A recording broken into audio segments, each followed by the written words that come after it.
ચલો આજે તો બ્લોગ સ્ટાર્ટ થાય છે બપોરે, મોર્નિંગ નથી, આફ્ટરનૂન થઈ ગઈ છે. સો ગુડ આફ્ટરનૂન, જય શ્રી કૃષ્ણ, જય સ્વામિનારાયણ, જય જિનેન્દ્ર અને Sitaram. Welcome to our new blog. આજે બપોર સુધી તો શું કરતા હતા?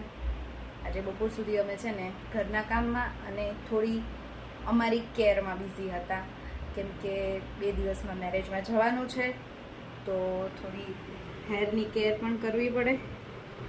મારા હેર પણ બહુ ગ્રે છે, હું હેર કલર નથી કરતી, હું મહેંદી નાખું છું વાળમાં, અને થોડી સ્કિન કેર પણ. હું પાર્લરમાં નથી જતી, કેમ કે ફેશિયલ ને એવું મારું સ્કિન ઓલરેડી બહુ જ સેન્સિટિવ છે, અને મેકઅપ કરવું કે ફેશિયલ કે એવું કંઈ કરાવવું ને તો મને વધારે થાય છે. આખું મોઢા પર છે ને પછી ફોડકી થઈ જાય ને એવું બધું થાય છે, એટલે હું એવું કશું નથી કરતી. એમ પણ કશું ફેસ પર લગાવતી પણ નથી, મેકઅપમાં પણ બહુ કંઈ યુઝ નથી કરતી, કેમ કે તો સ્કિન મારી વધારે ખરાબ થાય છે.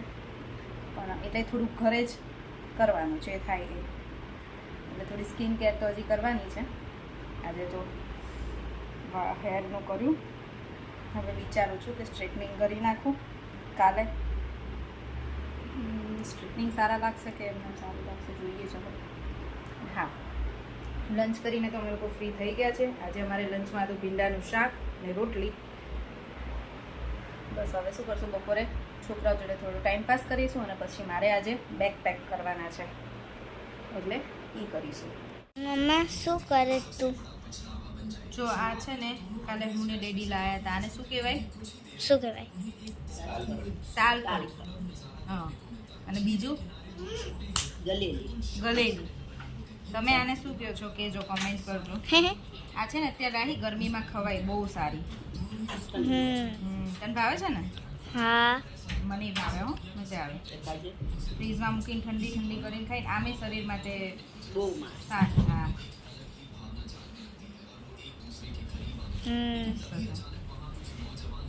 સાંજના 7 વાગવા આવ્યા છે, અને હું છે ને ક્યારની કલાકથી કન્ફ્યુઝનમાં જ હતી કપડાના ગરમીના લીધે.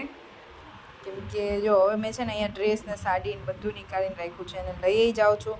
પછી ત્યાં જેવી સિચ્યુએશન, જો બહુ ગરમી થશે તો પછી ડ્રેસ જ પહેરી લઈશ, અને લાગશે કે ના કમ્ફર્ટ છે તો સાડી પહેરીશ.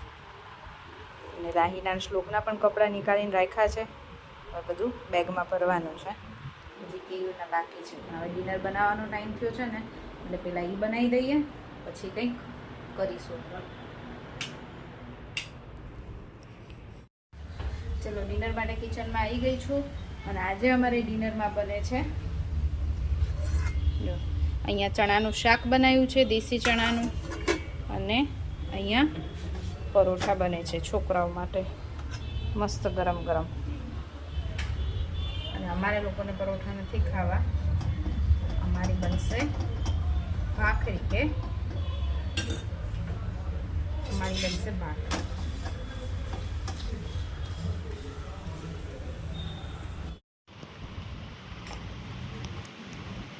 શું રાની?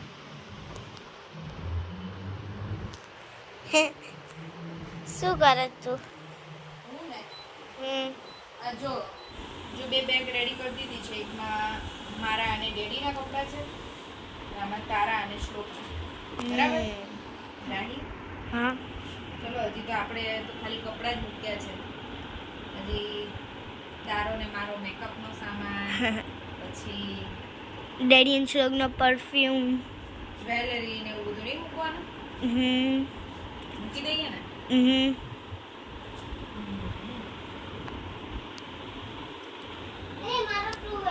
પેલા છે ને રાહીને અને શ્લોકને નહોતું આવું મેરેજમાં, સુરત જ નહોતું આવું હોય ને રાહી? હા. કેમ કે અમારે મેરેજ 30 એપ્રિલના છે, અને જે દિવસે મારા શ્લોકનો બર્થડે છે, એટલે શ્લોકને પણ નહોતું આવું, રાહીને પણ નહોતું આવું. એ બંનેને બર્થડે અહીંયા સેલિબ્રેટ કર્યો હતો.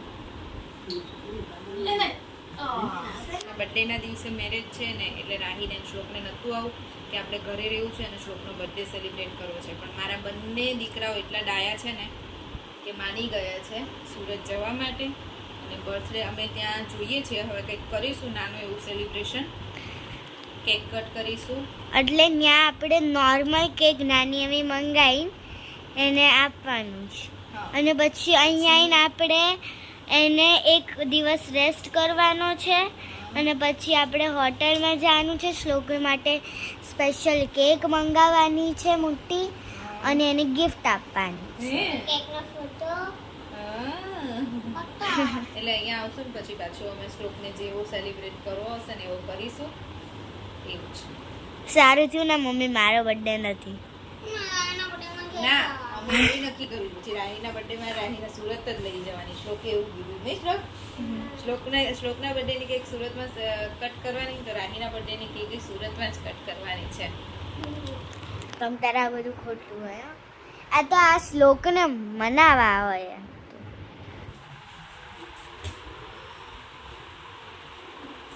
તમને રમકડા તો અત્યારે છે ને અમારા ઘરના ખૂણા ખૂણામાં તમને રમકડા જ દેખાશે જ્યાં જોશો ત્યાં. કેમ હે ને? કે આ બંનેનો ધંધો જ ઈ છે આખો દિવસ. અને જો રાહીએ નાઇટ ડ્રેસ પહેર્યો હતો ને નવો 2 દિવસ પહેલા, આજે વોશ કરવાનો છે. અને આજે શ્લોકે નવો પહેર્યો. શ્લોક બતાવતો બેટા.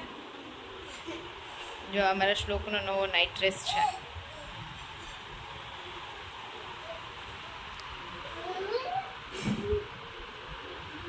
રાહી યોગા કરે છે.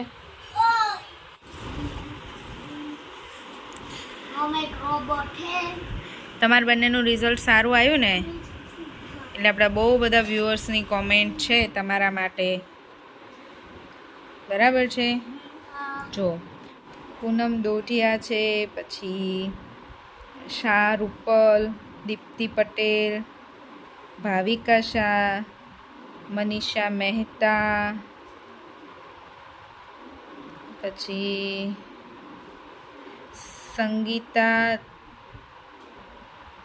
ડોમાડિયા 1525, પછી નૈના થાકી. આ બધાની કોમેન્ટ છે તમારા બંને માટે. કોંગ્રેચ્યુલેશન્સ તમારા માટે અને મારા માટે પણ છે. ખબર છે મને કેમ એમ? કેમ કે પહેલાં મમ્મીની મહેનત હોય તો જ તમે લોકો આવી રીતે આગળ આવો ને. કેમ કે તમારા બેનું ટ્યુશન તો છે નહીં. તમારી ટીચર કોણ છે ઘરે? કવિતા. મમ્મી છે ને. એટલે મને પણ કોંગ્રેચ્યુલેશન્સ કીધું છે અને તમને પણ કીધું છે. તો તમે શું કહેશો? Thank you. Thank you so much સારી સારી કોમેન્ટ કરવા માટે.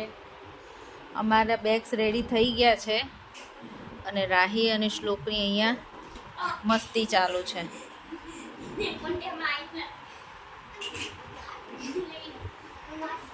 આ બંને છે ને નીચેથી રમીને આવીને પછી રોજ રાત્રે ઘરમાં એટલું રમે છે.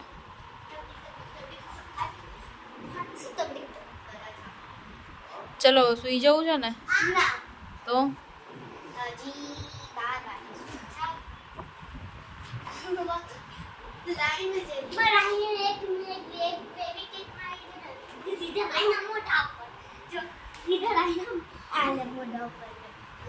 સારું. ચલો બહુ મસ્તી કરો માં. રાહી આપણે ફેસ પેક બનાવ્યો છે એ તો બતાવી દે આપણે વ્યુઅર્સ. મારી સ્કિન બહુ સેન્સિટિવ છે ને એટલે હું બીજું કશું તો યુઝ નથી કરતી, પણ ક્યારેક ક્યારેક મુલતાની માટી, અને હમણાં તો સ્કિન ડ્રાય થઈ ગઈ છે એટલે મુલતાની માટી પણ નથી લગાવતી. પણ જો આ છે ને અમે ઘરે બનાવ્યો છે ફેસ પેક. આ હું ક્યારેક ક્યારેક બનાવું છું. આમાં છે ચણાનો લોટ, થોડી છે હળદર, થોડું મધ અને દહીં. હા, એટલી વસ્તુ મિક્સ કરી છે. આને ફેસ પર લગાવીને પછી 10 મિનિટ સુધી રહેવા દઈશ અને પછી એને વોશ કરી દઈશ. અને હા, તમને કહી દઉં કે હું રાહીને પણ છે ને અમુક ટાઈમે અઠવાડિયે કે 15 દિવસે આવી પેસ્ટ બનાવીને આનાથી નવડાવું છું. નહીં રાહી? અને એનાથી મારી સ્કિન દોડી ગ્લો થઈ છે નહીં? રાહીની સ્કિન મસ્ત થઈ જાય છે આનાથી. જ્યારે નાઈ છે ને ત્યારે કોણ અમે નાના હતા ને ત્યારે અમને આનાથી જ નાની નવડાવતા હતા. શિયાળામાં વિન્ટરમાં તો ખાસ, વિન્ટરમાં તો ચણાના લોટથી નાહીએ ને સ્કિન મસ્ત થઈ જાય. ચલો એટલે હવે હું ફેસ પેક લગાવી દઉં થોડી વાર અને પછી અમે લોકો સૂઈ જઈએ. જો હમણાં અમારે આ મહિનામાં બીજી વખત સુરત જવાનું થાય છે. બાકી તો ઘણી વખત બહુ ટાઈમ જતો રહે ને તો જવાનું જ ના થાય. અને જઈએ છીએ તો એવી જ રીતે ગયા, આની પહેલાં એવી જ રીતે ગયા હતા 1 દિવસ માટે. અને આ વખતે એવું જ છે, બધું 1 જ દિવસના છે. એટલે અમે 2 દિવસ માટે 1 નાઇટ જ રોકાવાના છીએ. પછી જોઈએ હવે આગળ કંઈક કહેવાય. થોડુંક કંઈક કેવું વધારે રોકાય ને તો સુરતમાં શું આપણે શોપિંગ થાય.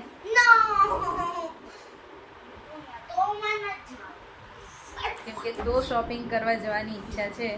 તો હું મારા માટે અને અમારા અપેક્ષાબેન તો છે જ શોપિંગ લવર.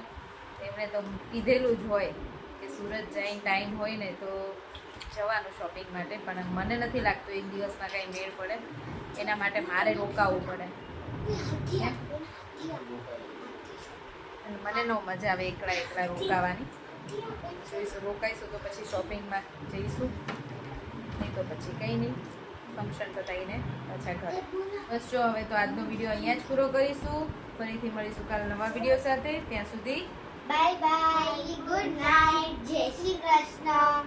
વિડીયો ગમે હોય તો like, share and subscribe. Bye, thanks for watching.